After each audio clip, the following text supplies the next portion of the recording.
बिस्मिल्लाहिर्रहमानिर्रहीम। अस्सलाम वालेकुम। रमज़ानुल मुबारक शुरू होते ही चटपटी और खट्टी मीठी चीज़ें बनना बहुत आम सी बात है। आज मैं आपके साथ ऐसी ही चना चाट की रेसिपी शेयर कर रही हूँ जो कि हमारी रमज़ानुल मुबारक की बेपनाह मसरूफियत के बावजूद बहुत ही झटपट और आसानी से बनने वाली सबसे मज़ेदार रेसिपी है। तो यहाँ मैंने आधा किलो उबले हुए चने लिए हैं और आधा किलो ही बॉयल आलू लिए हैं जिनको क्यूब्स में कट कर लिया है।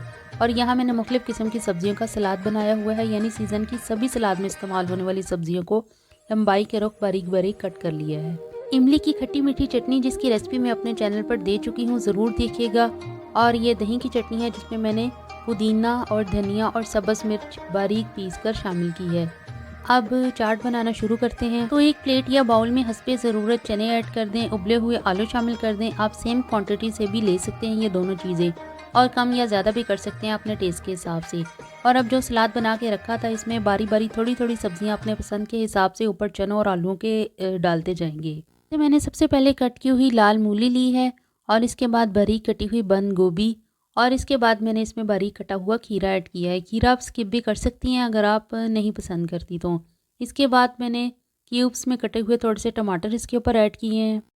और धनिया और पुदीना ज़रूर डालें, इसलिए कि चाट का टेस्ट बिल्कुल रेडी वाले और बाज़ार में जो चाट बेचते हैं वैसा ही बनता है।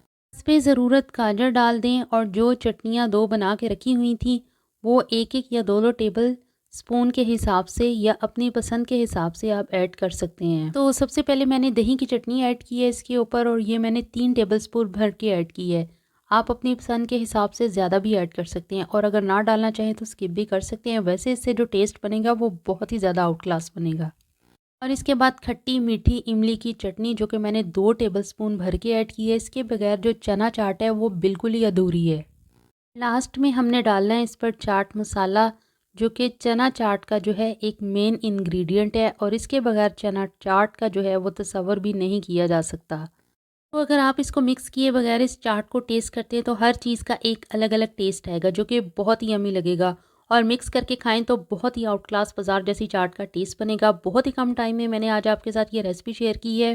बाज़ दफ़ा इफ्तारी के लिए बहुत ही कम टाइम बचता है, तो इसलिए इस यमी सी चटपटी चना चाट की रेसिपी को ज़रूर ट्राई कीजिएगा। मुझे फीडबैक ज़रूर दीजिएगा, कमेंट सेक्शन में ज़रूर बताइएगा कि आपको ये चना चाट की रेसिपी कैसी लगी।